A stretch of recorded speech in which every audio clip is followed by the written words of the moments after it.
பிதா குமாரன் பரிசுத்தாவின் நாமம் மகிமைப்படுவதாக. இந்த விசேஷத்தை ஒரு நல்ல நாளில நாம் ஒரு அருமையான ஆண்டவர் மூலமாய் அவருடைய வார்த்தையின் மூலமாய் நாம் சந்தித்துக் கொள்ள முடியாத இந்த கிருபை தந்த ஆண்டவருக்கு மகிமை உண்டாகட்டும். இந்த நாளை கூட நம்ம ஒரு வார்த்தையை வாசித்து நாம் ஜெபித்து கடவுளுடைய வார்த்தையை தியானிக்கலாம். ஏசாயா தீர்க்கதரிசன புஸ்தகம் 61வது அதிகாரம் வசனம் 1 - 3 வரைக்கும் வாசிக்கிறேன். கர்த்தராகிய தேவனுடைய ஆவியானவர் என் மேல் இருக்கிறார். சிறுமைப்பட்டவர்களுக்கு சுவிசேஷத்தை அறிவிக்க கர்த்தர் என்னை அபிஷேகம் பண்ணினார். இருதயம் நொறுங்குண்டவர்களை காயம் கட்டுதலையும், சிறைப்பட்டவர்களுக்கு விடுதலையும், கட்டுண்டவர்களுக்கு கட்டவிடுதலை கூறணும். கர்த்தருடைய அனுக்கிரக வருஷத்தையும் தம்முடைய தேவன் நீதியை சரி கட்டும் நாளையும் கூறவும், துயரப்பட்ட அனைவருக்கும் ஆறுதல் செய்யவும், சீயோனிலே துயரப்பட்டவர்களை சீர்படுத்தவும், அவர்களுக்கு சாம்பலுக்கு பதிலாக சிங்காரத்தையும், துயரத்துக்கு பதிலாக ஆனந்த தைலத்தையும், ஒடியின ஆவிக்கு பதிலாக துதியின் உடையை கொடுக்கவும் அவர் என்னை அனுப்பினார். கடவுளுக்கு மகிமையுண்டாகட்டும். ஒரே ஒரு வார்த்தையின் மூலமா நாம் இந்த நாளில கர்த்தருடைய வார்த்தையை நாம் தியானிக்கலாம். சிறைப்பட்டவர்களுக்கு விடுதலை. விடுதலை.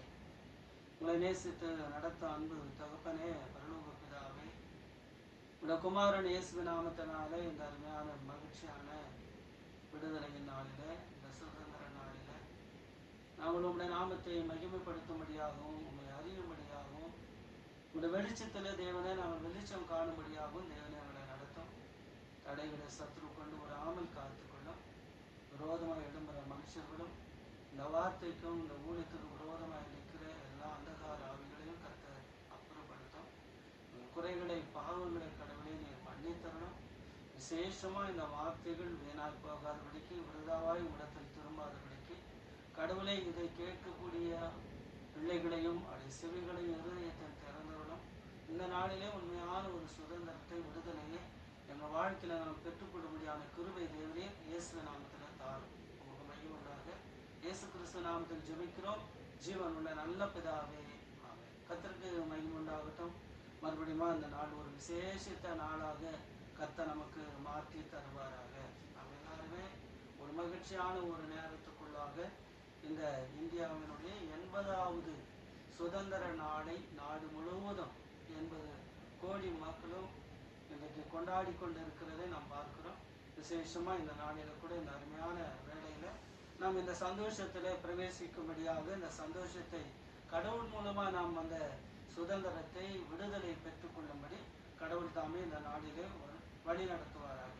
இந்த இண்டிபெண்டன்ஸ் என்கிற வார்த்தைக்கு நாம் பார்க்கும் பொழுது சுதந்திரம், இன்ஹெரிட்டன்ஸ் என்கிற வார்த்தையும், விசேஷமா இன்னொரு வார்த்தையில நாம் பார்க்கும்போது ஃப்ரீடம் இல்லைன்னு சொன்னால் செல்ஃப் ரிலையன்ஸ் என்கிற வார்த்தை பயன்படுத்தப்பட்டிருக்கிறது.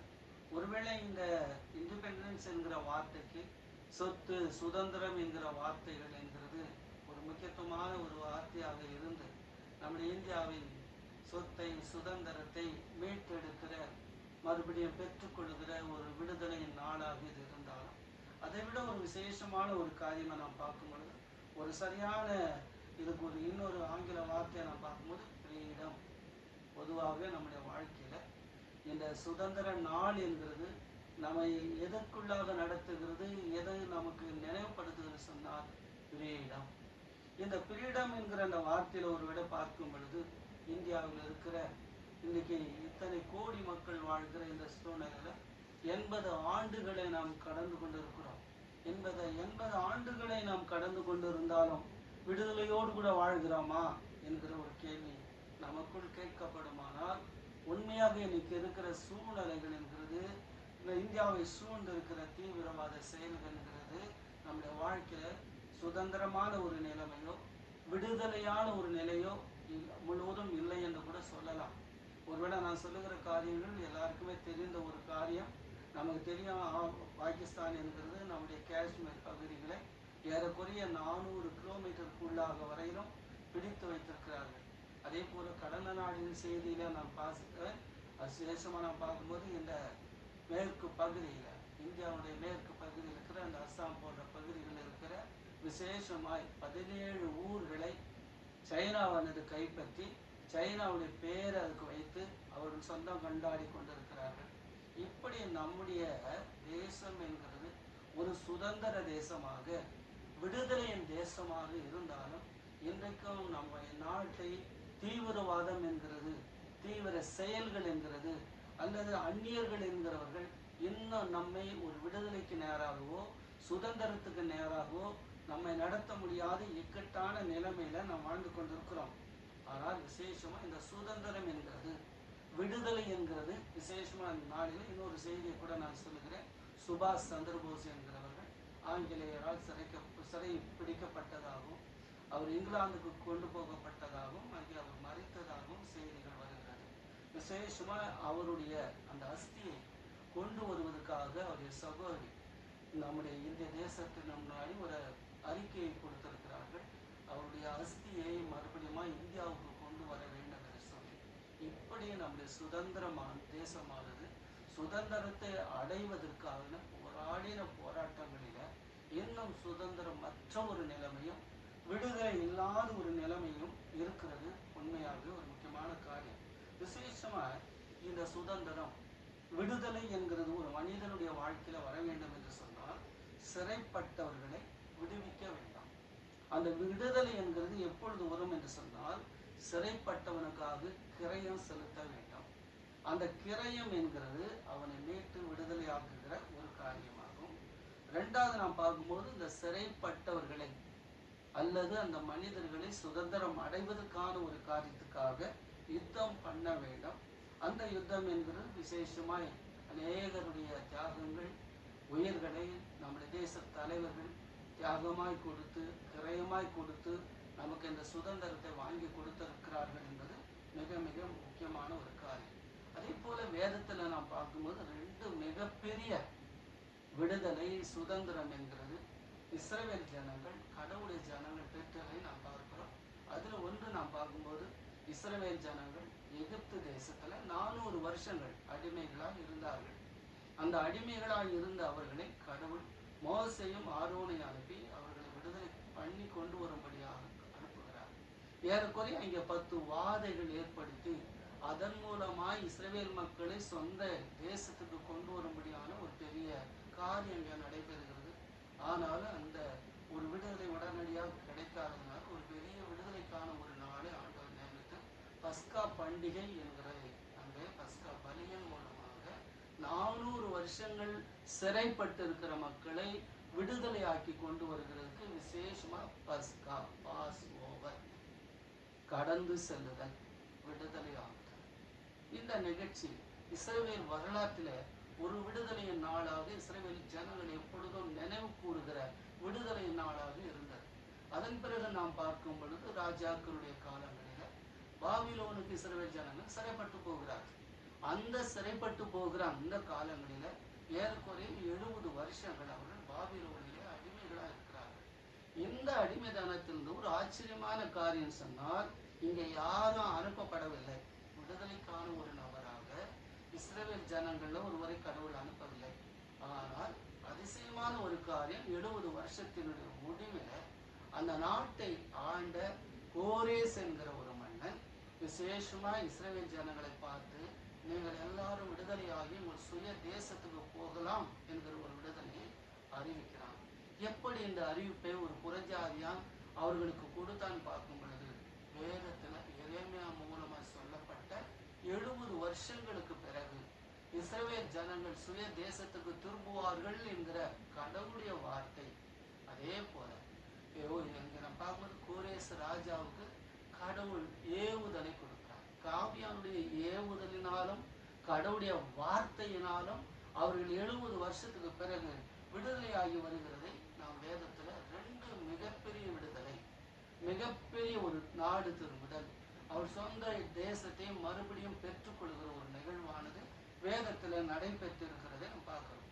இப்படி கடவுள் என்கிறவர் ஒரு புறத்தில் நாம் பார்க்கும்போது மனிதனோடு போராடி அதிலிருந்து விடுவிக்கப்படுகிறான். ஆனால் கடவுளுடைய பிள்ளைகளாகிய நாம் அறிய வேண்டிய மிகப்பெரிய ஒரு காரியம் சொன்னால் இந்த உலகத்துல வரலாற்றுல மனிதனுடைய வாழ்வில கடவுள் விடுதலையை கொடுத்தார். இந்த விடுதலை கொடுக்கிறது என்கிறது உண்மையாக ஒருவேளை ஒரு மனிதன் நம்முடைய பிரச்சனைகளிலிருந்து நம்மை காப்பாற்றுகிறான், ஒரு நோயிலிருந்து காப்பாற்றுகிறான், ஒரு இல்லாமையிலிருந்து காப்பாற்றுகிறான் என்ற காரியம் இருந்தாலும் அது நம்முடைய வாழ்க்கையில உண்மையான சுதந்திரமோ உண்மையான ஒரு விடுதலைக்கு அது நம்மை நடத்தாது. ஆனால் உண்மையான ஒரு விடுதலை கொடுக்கிறவர் தேவனாகிய கர்த்தர். அந்த கர்த்தர் என்கிறவர் எப்படி இங்கே விடுதலை செய்கிறார் என்கிறது குறித்து வேதத்தின் அடிப்படையில் நாம் தியானிக்கலாம். தானியேலின் புஸ்தகத்தில் நாம் பார்க்கும்போது 3ஆம் அதிகாரத்தில் விசேஷமாய் இந்த பாபிலோனுக்கு இஸ்ரவேல் ஜனங்கள் சிறையாய் கொண்டு போகப்பட்ட காலத்தில் நேபுகாத் நேச்சருடைய காலங்களில் விசேஷமா 4 வாலிபர்கள் சாத்ராக், மேஷாக், ஆபேத்நேகோ, தானியேல் என்பவர்கள் சிறையாக கொண்டு போகப்படுகிறார்கள். அந்த நாட்களிலே விசேஷமா நேபுகாத் நேச்சர் ஒரு பெரிய பொற்சிலையை நிறுத்தி அது 60 முழ உயரமும் 6 முழ அகலமான ஒரு பெரிய பொற்சிலை வைத்து எல்லாரையும் வணங்கும்படியாக கட்டியிருக்கிறார். ஆனால் உண்மையான தேவனை வணங்கின சாத்ராக், மேஷாக், ஆபேத்நேகோ என்கிறவர்கள் வணங்க மறுக்கிறார்கள். இதை அறிந்த ராஜா சொல்கிற வார்த்தைன்னு சொன்னால், இப்பொழுது உங்களுக்கு ஒரு வாய்ப்பை கொடுக்கிறேன். இங்கே இசைக்கப்படுகிற இசைக்கருவிகள் வாத்தியங்களை கேட்ட உடனே நீங்கள் தாழ விழுந்து பணிந்து கொண்டால் நான் உங்களை காப்பாற்றுவேன் என்கிற ஒரு செய்தியை அறிவிக்கிறான்.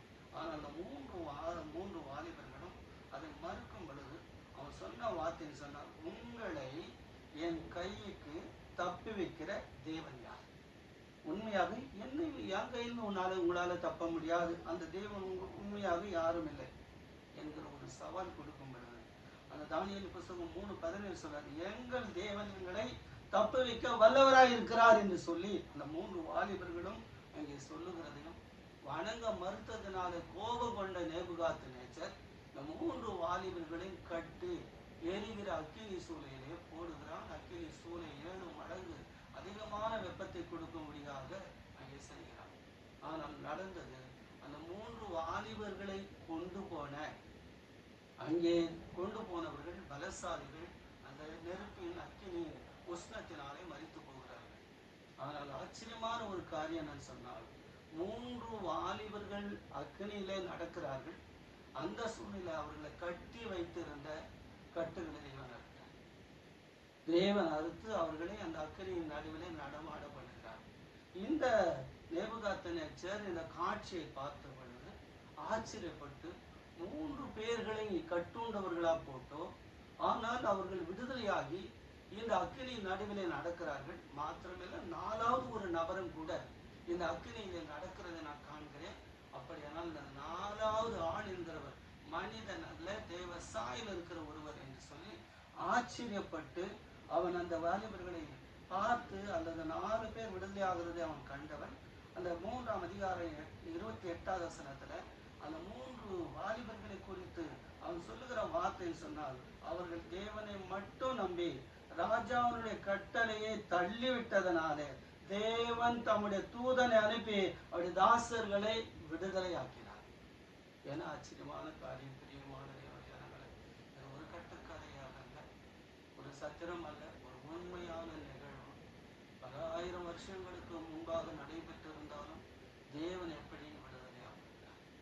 அந்த தேவனுடைய பெரிய விடுதலைக்கு இந்த 3 வாலிபர்கள் கொடுத்த சவால், எங்கள் தேவன் எங்களை விடுதலையாகும்.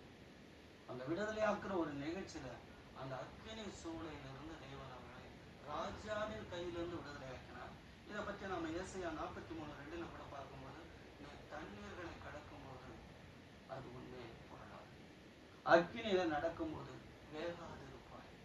கடவுள் ஏற்கனவே ஏசாயா என்கிற தாசன் மூலமாக இஸ்ரவேல் மக்களுக்கு கொடுத்த அருமையான வாக்குறுதி சொன்னால், ஒரு நாளும் தண்ணீர் அக்கினி உங்களை ஒரு நாளும் மேற்கொள்ள முடியாது, அவைகளிலும் உங்களை காப்பாற்றுவேன், விடுதலை ஆக்குவேன் என்று சொல்லி தேவன் இங்கே விடுதலை பண்ணுகிற ஒரு நபராக நாம் பார்க்கிறோம். அதே போல இஸ்ரவேலுடைய வரலாற்றில் நாம் பார்க்கும்போது 1 சாமுவேல் புஸ்தகத்துல நாம் பார்க்கும்போது விசேஷமான ஒரு காரியம், இஸ்ரவேல் ஜனங்களுக்கும் பெலிஸ்தர்களுக்கும் பெரிய யுத்தம் நடைபெறுகிறது. அந்த யுத்தத்துல விசேஷமாய் பெலிஸ்தர் தலைவனாக கோலியாத் என்கிறார். அங்கே 40 நாள் சவால் விடுத்து, உங்களை எங்கள் கைக்கு தப்பி வைக்கிறது யார்? ஒருவர் உங்களை தப்பி வைக்க வேண்டுமானால் என்னோடு கூட யுத்தம் பண்ணி என்னை ஜெயிப்பீர்களானால் நீங்கள் விடுவிக்கப்படலாம் என்கிற சவால் கொடுக்கப்பட்டது. ஆடு மேய்த்திருந்த ஏசாயின் மகனாயிருக்கிற தாவீது அந்த சவாலை கேட்டு இஸ்ரவேலின் தேவனை நிந்திக்கிறதுக்கு இவன் யார் என்று சொல்லி அங்கே அவனோடு கூட யுத்தம் பண்ண போகும் பொழுது எல்லாரும் பயப்படுகிறார்கள். ராஜாவே, நீ பழக்கம் இல்லாதவன் என்றெல்லாம் சொல்லுகிறான். ஆனாலும் கூட தாவீது அந்த கோலியாத்தை சந்திக்கும் பொழுது கொடுக்கிற சவாலான காரியம் சொன்னால் விசேஷமாய் அங்கே யுத்தம் கர்த்தர். நீ ஒருவேளை யுத்தத்தை இந்த ஜனங்களோடு கூட பண்ணுவதற்கு அல்லது யுத்தத்தை பண்ணுவதற்கு இவ்வளவு பெரிய இரும்பு கவசங்களை அறிந்து கொண்டு பெரிய கேடமை ஏற்றியோடு கூட வருகிறார். ஆனால் நீ நிந்தித்த இஸ்ரவேலுடைய தேவனுடைய நாமத்தினால வருகிறேன், அவர் உன்னை என் கையில ஒப்பு கொடுப்பார் என்று சொல்லி அந்த யுத்தத்தில் அவன் நுழையும் பொழுது கடவுள் கோலியாத்தை விழ பண்ணி ஒரு பெரிய வெற்றியை இஸ்ரவேலுக்கு கொடுக்கிறார். கர்த்தர் யுத்தம் பண்ணுகிறார். இதுதான் உண்மையாக நம்ம அநேக நேரங்களில் நமக்கே தெரியும்.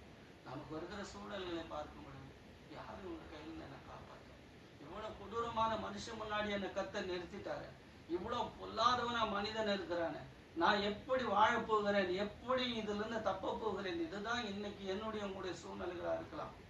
ஆனால் பிரியமான தேவனுடைய ஜனங்களே, ஒரு காரியத்தை நாம் உண்மையாக விசுவாசிக்க வேண்டும், நம்ப வேண்டும்.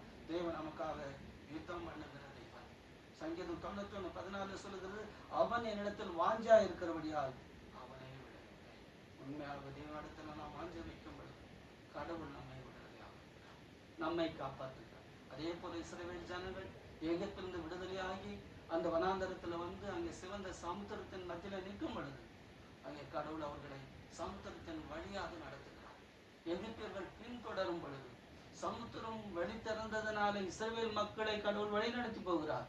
நாம் இந்த வழியா போவோம் என்று சொல்லி இஸ்ரவேலை பின்தொடர்ந்து வருகிற அந்த எகிப்தியர்களோடு கூட தேவன் யுத்தம் பண்ணினார். யாத்திராகமம் 14:25-30 பார்க்கும்போது கர்த்தர் அவர்களுக்காக துணை நின்று எகிப்தியருக்கு விரோதமாய் யுத்தம் பண்ணுகிறார். உண்மையாக ஆண்டவர் நம்மோடு கூட இருக்கிறார். ஆண்டவர் தம்முடைய ஜனங்களுக்காக ஒரு யுத்தம் பண்ணுகிறார். விசேஷமாக எகிப்தியர்கள் அந்த சிவந்த சமுத்திரத்துல மாண்டார்கள். ஆனால் கர்த்தர் தெரிந்து கொண்ட, கர்த்தர் வழி நடத்தின இஸ்ரவேல் ஜனங்கள் எல்லாரும் சிவந்த சமுத்திரத்தை கடந்து கரையேறினார்கள். கடவுள் யுத்தம் பண்ணுகிறார். அந்த யுத்தத்தின் மூலமாக கடவுள் அங்கே ஒரு பெரிய வெற்றியை கொடுக்கிறார் என்று பார்க்கிறோம். அதே போல 2 நாளாகமம் 20:17 கூட நம்ம பார்க்கும்போது இஸ்ரவேலுக்கு விரோதமாக அங்கே சேயீர் புத்திரர்கள், அம்மோன் புத்திரர்கள், மோவாபியர்கள் எல்லாரும் சேர்ந்து வருகிறார்கள். இந்த யுத்தத்தை கண்ட யோசபாத் அங்கே விசேஷமாக பயப்படுகிறான்.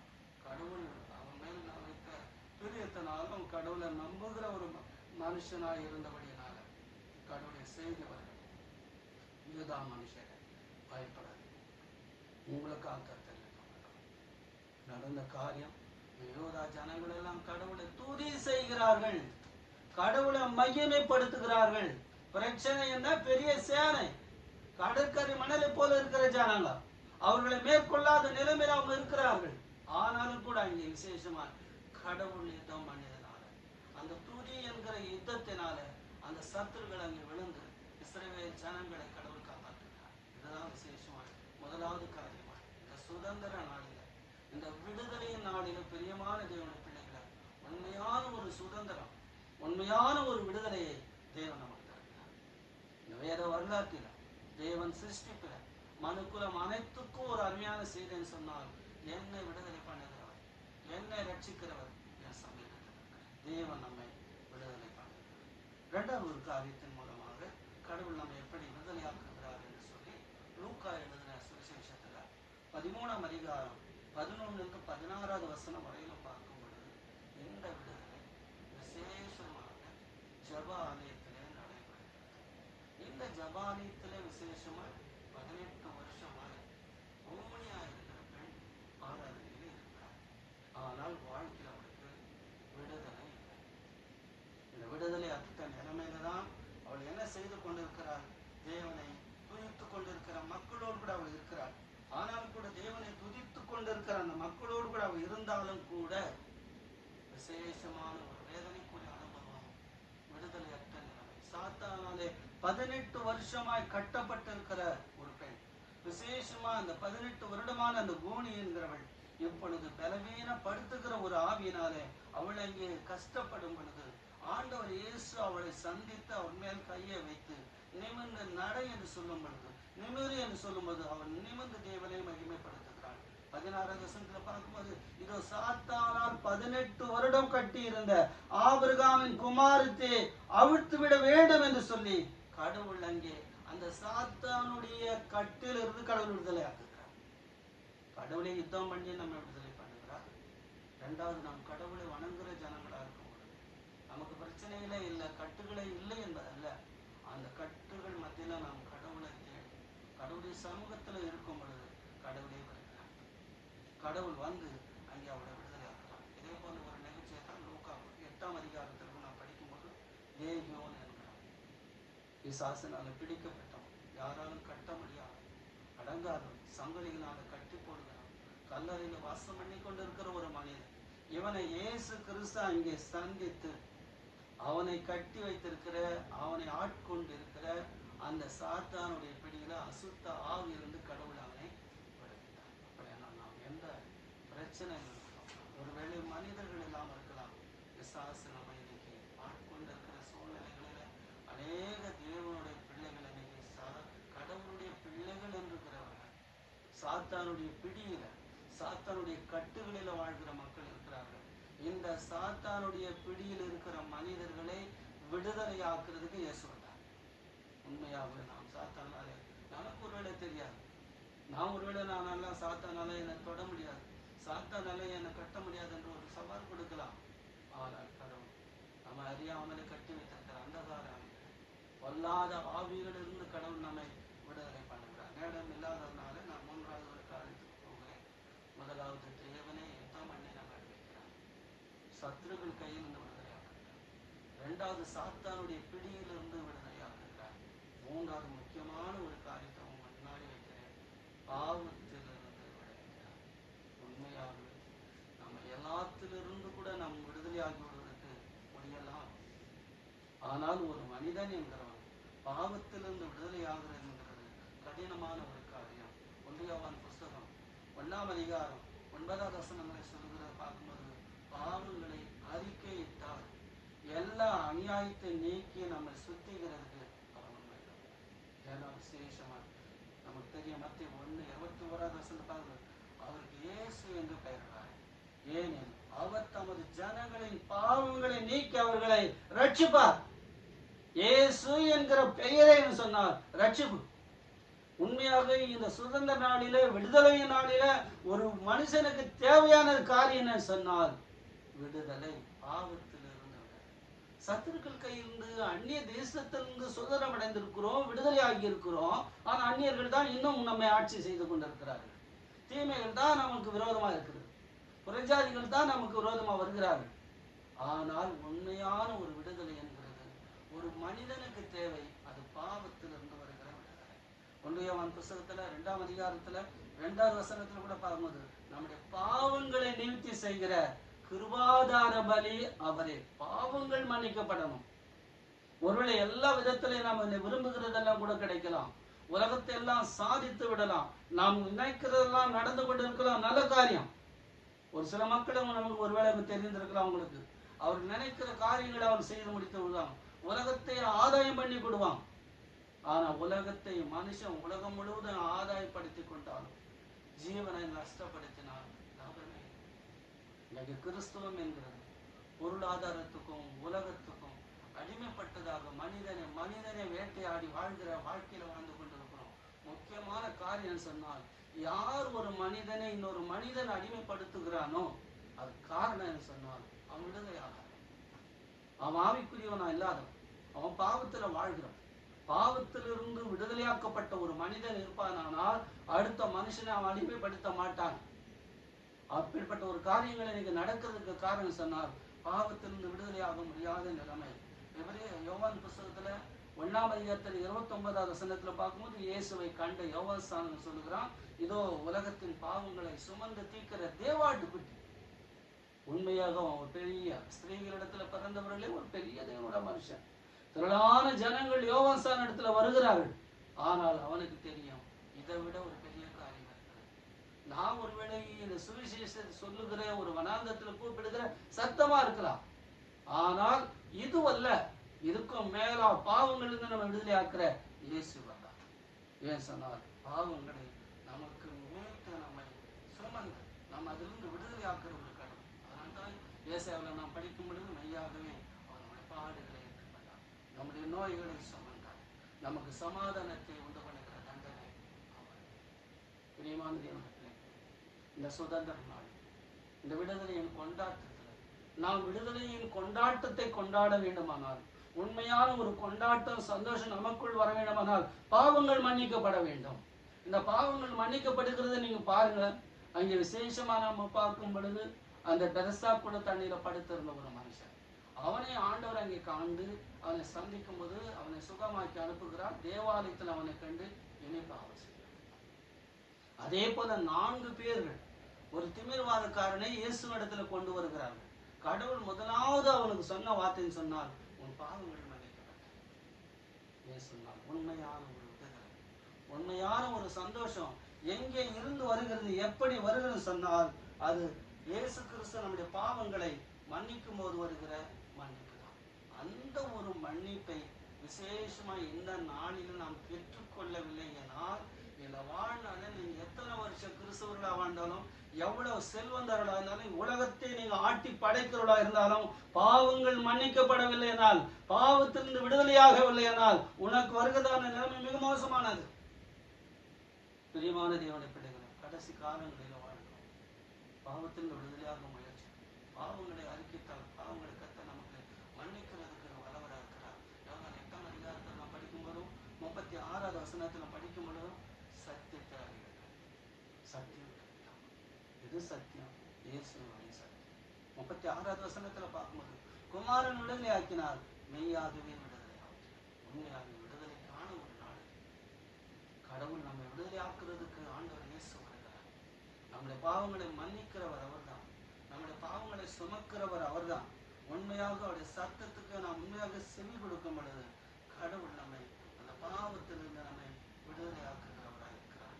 அதே போல எபிரேயர் 2ஆம் அதிகாரம் 14, 15வது வசனத்தில் பார்க்கும்போது, பிள்ளைகள் மாம்சத்தையும் இரத்தத்தையும் உடையவர்களாக இருக்க அவரும் அவர்களை போல மாம்சத்தையும் இரத்தத்தையும் உடையவரானார். ஏன் ஆனார் என்று சொல்லி அந்த 14, 15 பார்க்கும்போது, ஜீவகாலம் எல்லாம் மரண பயத்தில் இருந்தவனை, மரணத்தினாலே அடிமைக்குள்ளானவர்களை யாவரையும் விடுதலையாக்கும்படிக்கு அவர் மனிதனானார். உண்மையாக விடுதலை நமக்கு தேவை. 80 வருஷங்கள் இந்தியாவை விடுதலைக்குள்ளாக நடத்திருக்கிறார். ஞான தியாகி, உயிர் கொடுத்தவர்கள், வாழ்க்கையை இழந்தவர்கள், எவ்வளவு பெரிய மகான்கள். நம்முடைய தேசம் ஒரு சுதந்திர இந்தியா, விடுதலையின் தேசமாக வாழ வேண்டும், அடிமை இல்லாத தேசமாக வாழ, அந்நியர் கையில விடுதலையாக்கப்பட்டவர்களாக வாழ வேண்டும் என்று சொல்லி போராடி காந்தி போன்றவர்கள் ரத்தத்தை சிந்தி உயிரை கொடுத்து வாங்கி கொடுத்த சுதந்திரம் இன்னைக்கு அடிமை தனத்துக்குள்ளாக போய்கொண்டது. வளர்ச்சி அடைந்து விட்டோம், பொருளாதாரத்தை முன்னேறி விட்டோம், நாடுகளோடு ஒப்பிடும் பொழுது நாங்கள் இப்படியெல்லாம் வளர்ந்திருக்கிறோம் என்கிற அறிக்கைகள் நடக்காது. ஆனால் உண்மையாக என்னால் தாங்க முடியாத காரியம் நம்முடைய இந்தியாவுடைய பெரும் பகுதிகள், நாம் சுதந்திரத்தை வாங்கி கொடுத்த நிலப்பகுதிகள் இன்னைக்கு யார் கையில்? யார் அதை வைத்திருக்கிறார்? அந்த தேசத்துல சுதந்திரம் இருக்கிறதா? அங்க இருக்கிற மக்களுக்கு சுதந்திரம் இருக்கிறதா? அந்த விடுதலை வாங்கி கொடுத்த இடங்கள் இன்னைக்கு யாருடைய கைவசத்துல இருக்கு? இதெல்லாம் எப்பொழுது நாம் கேட்கிறோமோ அப்பொழுது நாம் காந்தி அவர்கள் சொன்னபடி நாம் பார்க்கும்போது, ஒரு பெண்ணாளர் 12 மணி நேரத்துல இரவு நேரத்துல போய் சுயாதீனமா வருவாங்க நினைக்கிறார்கள். ஆனால் இன்னைக்கு இருக்கும் அந்த சூழ்நிலை இன்னைக்கு எவ்வளவு பாதுகாப்போடு கூட இருக்கிறது, எவ்வளவு தீவிரவாதங்களுக்கும் தீமையான செயல்களுக்கும் எதிர்ப்பாக அரசாங்கம் போராடி கொண்டிருக்கிறது. ஆனால் அரசாங்கத்தால் முடியாத சவால்கள் இன்னைக்கு இருக்கிற காரணங்கள் சொன்னால் சுதந்திரம் இல்லாத கேட்கிறது. உங்களே தெய்வம், உங்களை விடுதலை ஆக்குவதற்கு அவர் தமிழ்கிறார். கடவுளை உங்களை விடுதலை ஆக்குகிறவர், உங்களை விடுதலை ஆக்குகிற கர்த்தர் என்கிறவர். விசேஷமா நம்மை சாத்தனுடைய பிடியிலிருந்து விடுதலை ஆக்குகிறார். 3வது நம்மை தேவன் பாவத்திலிருந்து விடுதலை ஆக்குகிறார். உங்களை நேசிக்கும் அன்பு தகப்பனே, பரலோக பிதாவே, அப்பா, இந்த சந்தர்ப்பம் என்கிறது எங்க வாழ்க்கையில கொடுத்த ஒரு பெரிய கருவை.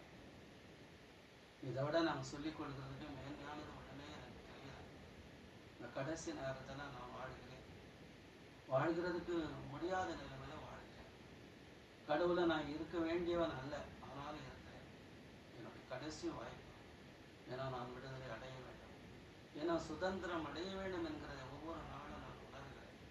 இந்த நம்பிக்கையோடு விட இந்த செய்தியை கேட்கிற அநேக விசுவாசிகள் தேவனுடைய பிள்ளைங்களுடைய வாழ்க்கையில நாங்கள் சுதந்திரமா இல்லை, நாங்கள் விடுதலையா வாழ, எங்க சத்துருக்கள் எங்களை பின்தொடர்கிறாங்க, சத்துருக்கள் எங்களை வேட்டையாடுகிறார்கள் என்கிற சத்துருக்கள் மத்தியில, தீமையின் மத்தியில தவிக்கிற தேவனுடைய பிள்ளைகளை தேவன் இந்த அருமையான நாளில் விடுதலை பண்ண ஆண்டவரே. அந்த சத்துருக்கள் ஒரு வழியா வரும் பொழுதே 7 வழியா ஓடி போகட்டும். இந்த செய்தியை கேட்டவள் சாட்சி சொல்லும்படியா யுத்தத்தை செய்யும். சத்துருக்களுடைய கிரியைகள் அழிக்கப்படட்டும், தீமைகளை உண்டு பண்ணுகிற மனிதனுடைய கிரியைகள் அழிக்கப்படட்டும். கடவுளை யுத்தம் சாத்தானுடைய பிடிகளை தவிர்த்து வாழ்கிற மனிதர்கள். நாம் தேவனை ஆராதிக்கிறோம்னு சொன்னாலும் எத்தனை தேவனுடைய பிள்ளைகளை இன்னைக்கு பிசாசானவன் சிறைப்பிடிக்கிறான், கைது பண்ணி வைத்திருக்கிறான். கடவுளுடைய சித்தத்தை அவர்கள் செய்யாதபடிக்கு பிசாசின் சித்தத்தை செய்யக்கூடியவர்களா மாறி வாழ்கிறார்கள். காரணம் ஆண்டவர் சாத்தானுடைய கையில் இருந்து விடுதலை ஆகாத நிலம். ஒரு காலத்துல நாங்கள் சாத்தானுக்கு அடிமைகளாக இருந்து ஆண்டவருக்குள்ள வந்தோம், மறுபடியும் சாத்தானால பிடிக்கப்பட்டவளா இன்னைக்கு வாழ்ந்து கொண்டு இருக்கிறோம். சாத்தான் கையில் இருந்து எங்களை விடுதலையாக்கவே கடவுள் அவளை சாத்தான் அடிக்க இந்த உலகத்துக்கு இயேசுவே நீர் வந்தீர். எங்களை பாவத்திலிருந்து விடுதலையாக்குற கடவுள், இந்த மகிமையான தேவனை நம்பி இந்த ஒரே வார்த்தையை கொடுத்த அந்த தேவனத்துல உங்களை மகிமைப்படுத்தி ஆண்டவர் உங்களை கெஞ்சி கேட்கிற ஆண்டவர், இந்த சுதந்திரம் ஒரு நிரந்தரமாக இந்த விடுதலை மெய்யான விடுதலையாக மாற வேண்டும். நேரு எங்களுக்காக யுத்தம் பண்ண வேண்டாம், எங்கள் சத்துருகளோடு கூட நீங்கள் யுத்தம் பண்ணி அழைக்க வேண்டாம். நம்ம சிறைப்பட்டையும் வாழ இந்த சத்துருக்கையில் ஆண்டவரை பிசாசின் பிடியிலிருந்து பாவத்திலிருந்து நீ மகிமைப்படும்படி அதிசயங்களை செய். கேட்கிற செவைகள், கேட்கிற விசுவாசம், கேட்கிற மனிதனுடைய வாழ்க்கை இருதயங்களை கத்தர் ஆராய்ந்து அறிந்து ஆசீர்வாதம் இதை மனமாடினா நாங்கள் நம்பிக்கையோடு வாழக்கூடிய அற்புதங்களை அதிசயங்களை தேவை இயேசுவின் நாமத்தில் செய்யும். உமக்கு மகிமைக்காக விடுதலை சுதந்திரத்தை கட்டத்தான் இயேசுவின் நாமத்தில் ஜெபிக்கிறோம் ஜீவனுள்ள நல்ல பிதாவே, ஆமென். கர்த்தர் உங்களை ஆசீர்வதிப்பார். தேவன் தாமே இந்த அருமையான ஒரு நேரத்தின் வழியாக சந்திக்க தேவன் கொடுத்தவருக்கு மகிமையாகட்டும். உங்களை ஆவரை தெய்வம் கொடா கொடியாக ஆசீர்வதிப்பாராக. ஆமென்.